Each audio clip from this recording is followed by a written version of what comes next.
go up to you.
Your village.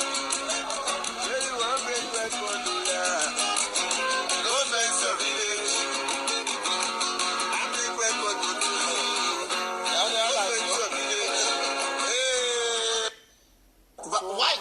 Why you go do funeral for TB?